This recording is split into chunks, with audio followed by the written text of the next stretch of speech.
Okay, today we are going to tackle implicit differentiation. So, implicit, I love it when math words have meanings in like socially and in literature. So, if something is implicit, it's being implied. We're not directly telling you versus if we explicitly tell you something, we told you clearly. But implicit just implies, it's indirect. So that means we're going to find derivatives that are not as direct as they usually are.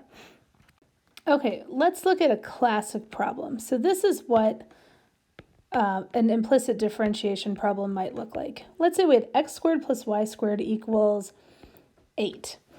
So when we talk about implicit differentiation, it's going to happen when x and y are intertwined. So in this problem, if we try to solve for y, if we try to get y alone so we could take the derivative of this, it would be complex. It would be annoying. Can we do it? Yes. Do we want to? No. So implicit differentiation is going to help us with that. Now take a second and put this in Desmos and see what the graph looks like. If you did that, you'll find that the graph of this is a circle. So this is actually not a function, right? It fails the linear line or the vertical line test. If I drew a line right here, it passes through twice, so it fails. And imagine if I asked you to find the tangent when x is 5. Well, if you do that, you come over here to x equals 5, and you're like, wait, is it this place on the circle where x is 5 or this one down here? There's two places where x equals 5 and they have very different slopes. Wow, that's not a straight line. So how do you know? Well, because x and y are intertwined, you would have to give us the y value as well. So in this problem, you would have to figure out the y that went with this x. So that way you would know the difference between if you were looking for the tangent of this positive one in quadrant 1 or this x value in quadrant 4. So there's a very easy rule that helps us use implicit differentiation. Do you remember when we first started talking about derivatives and we said that the notation was dy dx? So that meant we were finding the derivative of y with respect to x. And we still want to do that now. So we're still going to be looking for dy dx. This is going to play a critical role. So dy dx is the derivative, right? That's what we're going for here, is the derivative. So let's go back to that problem I just gave you. We had x squared plus y squared equaled 8. So what we're going to do is we are going to take each term individually and find its derivative. Here's the rule. When you take the derivative of y, so let's write that down. When you take the derivative of y, you multiply by dy dx. Okay, so this is our rule. So let's do that. The derivative of x squared is 2x. The derivative of y squared is 2y. But my rule, when you take the derivative of a y, multiply by dy dx. So I'm going to multiply by dy dx equals the derivative of 8, which is, well, it's nothing. But it doesn't just go away, it's a 0. So now, remember what we said at the top. We said that the derivative is dy dx. So that means we need to solve for dy dx, and we'll have our derivative. So if I do that, I'm going to move everything away from my dy dx. So I'm going to take my 2x, and I'm going to subtract it over here. So that's going to leave me 2y dy dx equals negative 2x. Now I need to divide it by my 2y. And what's going to be left? I'm going to have dy dx equals negative 2x over 2y. Okay, cancel out my 2's.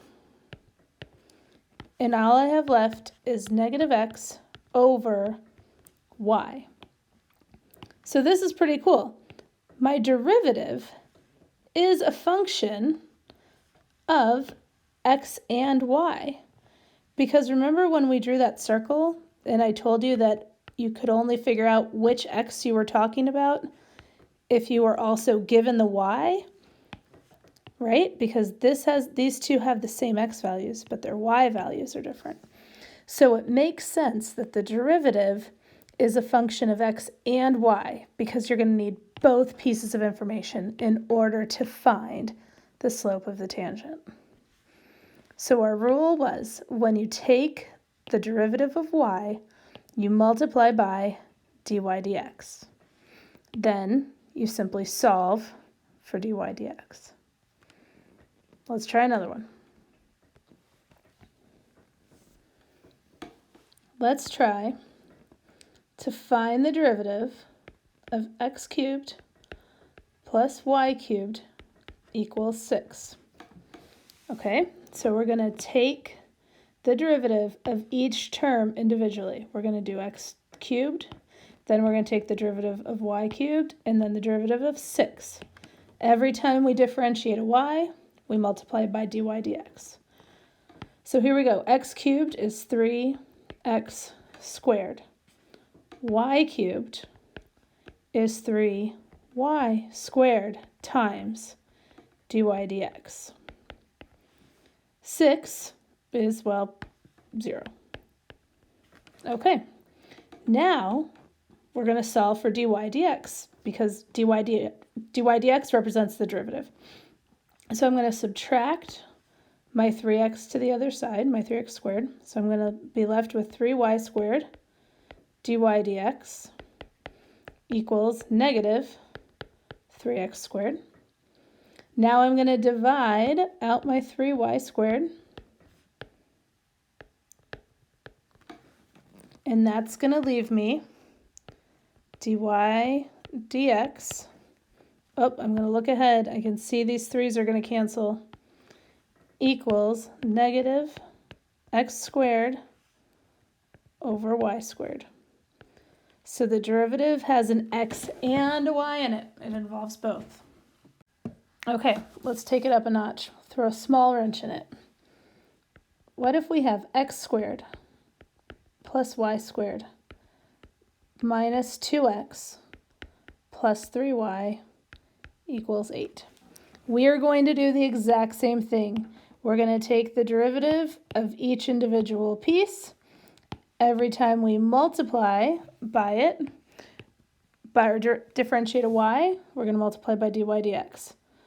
So here we go. X squared is 2x. The derivative of y squared is 2y dy dx. The derivative of negative 2x is negative 2. The derivative of 3y is 3 dy dx. The derivative of 8 is 0. Now, we have to solve for dy dx, but it appears twice. That's okay. We are going to collect like terms, right? We're going to leave these together. Now, I can't add them together, but I'm going to leave them both on the same side of the equal sign. So I'm going to go ahead and move my 2x over here, and I'm going to move my 2 over as well, because remember, I'm trying to solve for dy dx. So this leaves me 2y dy dx minus, or plus, 3 dy dx equals negative 2x plus 2. Now, on this side, they are both multiplying by dy dx, which means I can factor that out, just like you could factor out an x. So I'm going to factor that out, and it's going to make this so much easier to see. So I'm going to factor out my dy dx, and what's left is 2y plus 3 equals, I've still got my negative 2x plus 2. Now, all you need to do to get dy dx alone is divide by that 2y plus 3, right? So if you do that, your final answer is going to be dy dx equals negative 2x plus 2 over 2y plus 3. All right, so I followed the same steps. I took the derivative of each individual piece, and every time I took the derivative of y, I multiplied by dy dx. That step didn't change. What was different here is that we had to do different algebra because dy dx appeared twice. So I got them on the same side of the equal sign. I factored it out. I divided everything else away, and then I was left with my final answer. So, step 1, multiply by dy dx. Step 2, solve for dy dx. And to do that, you need to get it alone, and then you probably need to factor it out. Okay, those are your major steps. Now, the last tiny little piece in this is just finding the actual slope. So let's say that I want to know, this time I want to know the slope of the tangent line. So we're going to find the slope of the tangent at 1, negative 1. Now, you have to have the x and y here because it matters. Remember, we're dealing with some sort of function that is so complicated that you need to know both of them. So if we're looking for the slope of the tangent, here's our function. X squared plus 4y squared equals 5. All right, we're going to take the derivative of x squared, and it's 2x. We're going to take the derivative of 4y squared, which is 8y times dy dx. That equals 0. Solve for dy dx, right? Get that alone. That's going to leave us with 8y dy dx equals negative 2x. Divide out your 8y, and dy dx equals negative 2x over 8y, which I know is like negative x over 4y. All right, now to find, remember, this is a formula for slope, right? That's what we know a derivative is. We know this. So I'm going to plug in my x and my y into this formula, and that's going to give me a negative 1 over 4 times y, and y is negative 1. Well, this is negative 1 over negative 4, which is 1/4. And that is the slope of the tangent. Okay, so we used our derivative and we plugged in the specific point so we could find the actual slope of the tangent. You had to plug the x in for x and the y in for y. Now, last little piece, just one notch.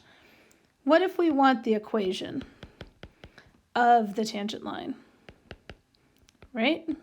So the equation of the tangent line is nothing too exciting. It just means we need to put the slope and the x and the y in. Okay, so we're going to look for the equation of the tangent line at 1, 0. And we're going to use this function.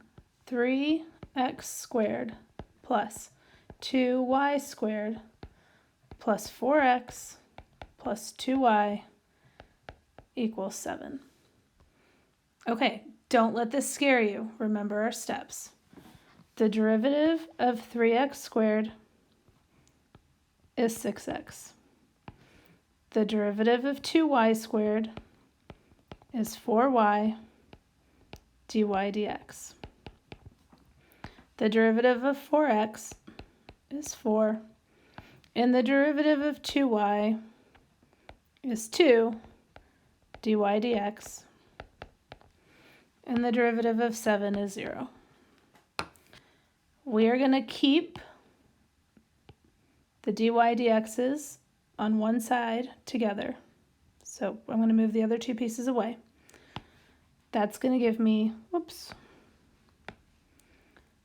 4y dy dx plus 2 dy dx equals negative 6x minus 4. I'm going to factor out the dy dx's. I'm going to factor those out,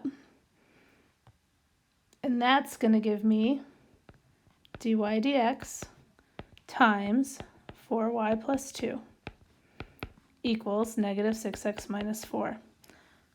Divided out, we get dy dx equals negative 6x minus 4 over 4y plus 2. Can you simplify that? Yes. Am I going to spend the time on that right now? No.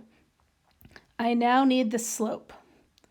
So my slope, I need to plug in my x and my y's, right? So my x was 1 minus 4 over 4 times y is 0, plus 2. So my slope is negative 6 minus 4 is negative 10. 4 times 0 is 0, plus 2, 2. So my slope is negative 5. All right.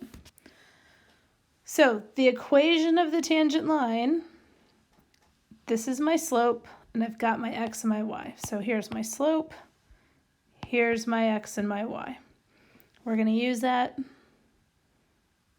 to do our final step where we plug it all into y equals mx plus b. So y is 0, m is negative 5, x is 1. We're going to find b. So b is 5.